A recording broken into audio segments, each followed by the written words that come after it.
En la unidad 2 trabajamos el texto de Mario Carlón, les decía, sobre esto de pensar desde un pensamiento de la semiótica, que era, decíamos, repensar esta estructura de, ¿se acuerdan que decían? Emisor, mensaje, receptor. Bueno, a ver, ¿cómo circulan los mensajes? ¿No?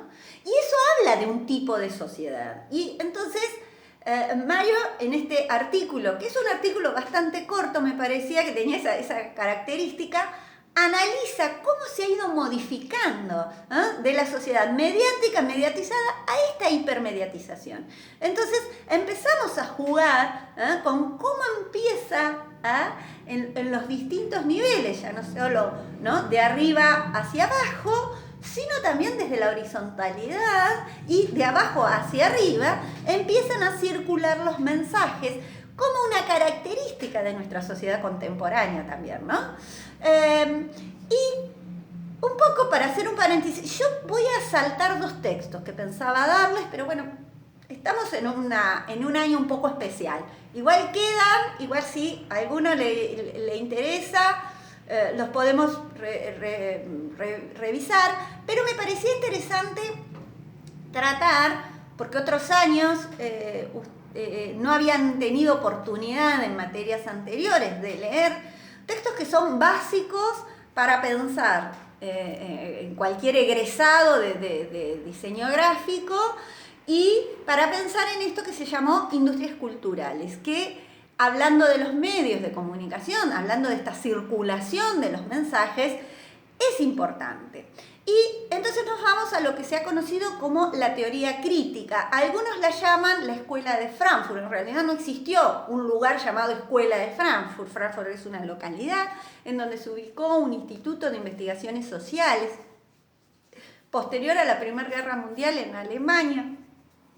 Y va a reunir a una serie de investigadores que combinan un poco una visión crítica del marxismo, de este materialismo dialéctico, atravesada por lo que fue el psicoanálisis freudiano, que estaba, imagínense, estamos hablando de la década del 20, de la década del 30, y en una Alemania que estaba muy empobrecida, ¿no? Es decir, si hay algo que es decir, Alemania es vencida después de la Primera Guerra Mundial. Y a eso hay que sumarse la gran crisis del 29, entonces, digamos, una situación económica muy compleja, en donde surgen, en este contexto, estas posiciones de lo que va a ser las socialdemocracias, que se le llamaron, y pensen en Italia, que surge todo lo que va a ser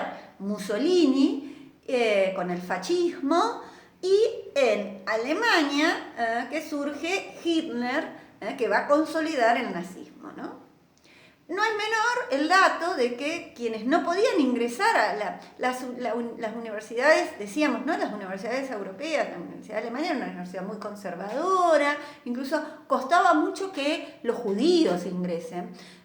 Y bueno, en este instituto de investigaciones, la primera época, el primer director va a ser Horkheimer, y vamos a leer un texto de él, que lo escribe junto con Adorno, y el texto lo publican en el 44, se llama Dialéctica de la Ilustración. Dentro de ese texto hay un artículo, hay un ensayo que escriben que se llama La Industria Cultural. Y es un ensayo clave para pensar, desde ahí en más, empezar a pensar estas industrias culturales.